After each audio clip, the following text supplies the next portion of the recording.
Okay, I get it. You want Ollie Watkins in your team, but you don't get him by selling Alexander Isak. Do not do it. Welcome to the Gianni Battici YouTube show. Hope you guys are well. Alexander Isak is the league's most in-form striker.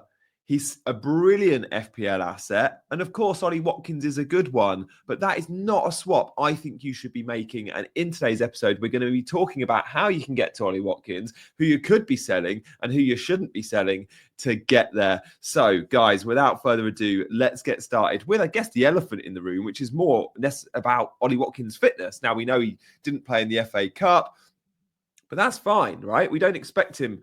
Emery told us this. Emery said, each day is being important. That's how he speaks, how he is feeling. Today he didn't train and tomorrow he's not going to train as well. Hopefully for next week he'll be available. He was quoted around Friday saying this, right? We know that Ipswich game is coming up and we know it's part of a double game week against Liverpool. That should give Ollie Watkins still a good week of training before he hits. It is 4 games in 10 days. Ollie Watkins is a bit of a fitness monster. He's a brilliant asset and I'm sure he'll be fit for the double game week. But the big question is, how do you get him in your team? Because I'm seeing so many think about selling Isak. Just because Isak's expensive and you can use him as a cash cow, and obviously it's a straight swap. Isak to Watkins, similar price point, same position. You can do it in one transfer. Guys, there's got to be other ways. Either you have to think Watkins you just pass up on, or you find a different route. But of course, if you've got strikers like Chris Wood, Cody Gakpo, and more importantly, Alexander Isak, okay, I'll throw Mateta into the mix. 4 very good strikers that I wouldn't be looking to sell for Ollie Watkins. We so beeline for the doubles in FPL, and I understand why. I want Ollie Watkins. I'm buying Ollie Watkins this week, but I've got a dud in my team. I've got João Pedro and I've got Bruno. I can use Bruno's money and swap João Pedro for Watkins. It's a good, sensible move. It's an obvious move. But if it's Isak, guys, don't do it. Of course, you can't get money out of Salah, and you're not selling Salah. I don't think you should be selling Cole Palmer. Chelsea have got Southampton and Leicester coming up very soon. So the third highest price player in your team is probably Isak. You guys can go Isak to Watkins. Do not do it. So look, let's compare them, shall we? Before we do, maybe there's other Villa players you could consider. Like, it's not just about Ollie Watkins. Sure, he's Villa's best option, but Rodgers is still a good option at his price point. And who knows, Rashford or Asensio, Marlon even, could be worth a punt. But you could still cover Villa attack without Ollie Watkins, is my point here. Of course, he's the best option, but he isn't worth selling. He isn't worth buying if you're selling Isak. Let's look at Isak. The reason many are looking to sell Isak is because Watkins has the double, but also Isak doesn't play in game week 29. And a lot of FPL managers will be looking at that game week 29, thinking, how do they navigate 29 without using a free hit? And if they're doing that, look, these are the fixtures that should blank in 29. Villa's fixture, so Ollie Watkins won't play, neither will Liverpool, but also Newcastle Palace. Now, you might look at these 2 fixtures and think, OMG, I've got 7 or 8 players, right? I do. I've got 8 players across the 2 fixtures. I'm going to have, by the end of the game week, I'm going to have 2 Villa. I've got 3 Liverpool, that's 5. And I've got 2 Newcastle, that's 7. And I've got Manoz of Palace, that's 8. I'm probably free hitting in 29, but many will have 4 or 5 players and go, I can go get around this without using the free hit. So I need to offload some of my Newcastle and some of my Liverpool. If I'm looking at this, I'm not offloading the likes of Salah and Isak because I've got money tied up in them and they're brilliant to that point and they're brilliant after that point.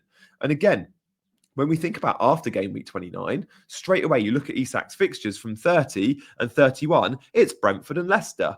2 very good fixtures for Isak. Before 29, it's West Ham, a good fixture for Isak.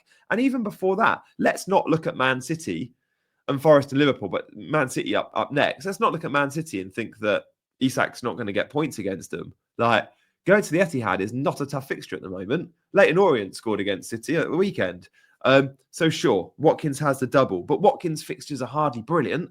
Guys, by the way, if you are enjoying the show, I'd love you to show support by liking and also subscribing to the channel. Thank you so much for subscribing. Guys, this week, we've got a team selection video coming out very soon with the world #1 in FPL. Do not miss my chat with Max. That's definitely one to look out for. Watkins fixtures aren't brilliant. Like, I think I'm buying Watkins for 25. I'll probably be looking to offload him soon. I don't think I'm going to be keeping Watkins for long. Maybe. Let's see how he looks. But Chelsea, Palace, Brentford, meh. Villa attack, meh. Newcastle attack, way, way better. Look at the ownership as well, guys. I'm not one for saying buy players for ownership or sell them, don't sell them because of ownership. But 60% owned Isak, you bet everyone else in your mini league's got him if you're selling him. Watkins, of course, a bit more differential at 16.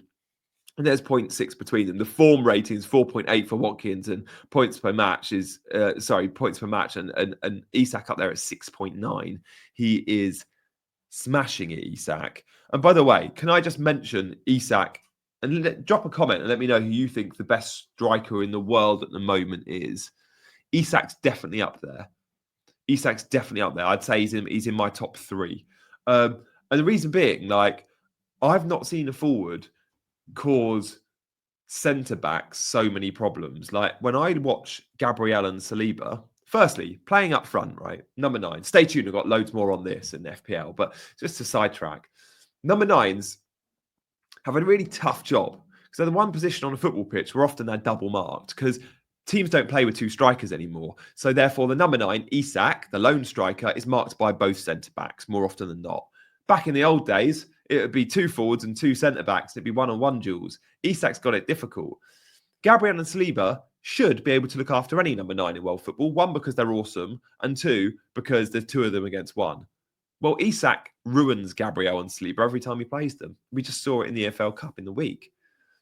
Isak can do it against the best opposition. He is flying of late. And against City, Forest, Liverpool, I fancy goals, I really do. So look, let's compare their numbers, shall we? This is from the Fantasy Football Scout members area. I've grabbed it on my app this morning. The red is Isak, the blue is Watkins. Don't worry too much about what those red stats are, but I'll give a few of them. Big chances, chances created, goal involvement, goal attempts, goals. All the important metrics for an attacker, right? He wins out in all of them. He wins out in all of them on Watkins. And when I give you, if you prefer the more sort of data, the numbers, let me show you some. This is more for the visual learners, and this is more for the those that prefer the stats. So on the left, I've got just normal some key stats. On the right, I've got all the expected data. The green is the player that wins out in that metric. So Ollie Watkins wins out in appearances and subbed on. Don't really care. Ollie Watkins wins out on overachieving his expected assists. Like, don't care. So pretty much, again, we can see in all of them, Isak is so much better. The important ones are goals, right? 17 to 10. Assists are the same. The expected assists in open play. So the open play assist threat. Remember, neither of them take set pieces. Isak 3.1. Ollie Watkins 1.39. The expected goals, open play, 12.5 versus 7.8. Like, he's playing for a much better attack and he's a much better player. It's just making the swap is so dangerous just because of the Ipswich fixture. So when we look at all of this and we consider, yes, they both have blank game weeks, we go back to those fixtures, right? Do you see Ollie Watkins smashing up Ipswich and Liverpool? Maybe, right? Maybe he gets 2-3 returns across the double because he absolutely can against Ipswich. Do you see Isak blanking versus City? I don't. And then I think moving forward, both before and after that blank in game week 29, I want Isak in my team. Like, you sell him, you'll be buying him back. And you'll be buying him back and you'll be spending a lot more money. Have a look at your sale price and your buyback price. But remember, you only gain 50% of the increase of a player. So when you buy him back, you're losing team value straight away. And when you wildcard, because many will will avoid the free hit in 29 and they'll wildcard in 30. If you're wildcarding in 30, you're looking at Isak's fixtures, I have no doubt we'll all be looking to buy Isak. He'll be top of our list. So just what's the point in selling him? Because after Brentford and Leicester, the run continues. Man United, good fixture at the moment. Villa, Ipswich, Brighton. It's a really good run.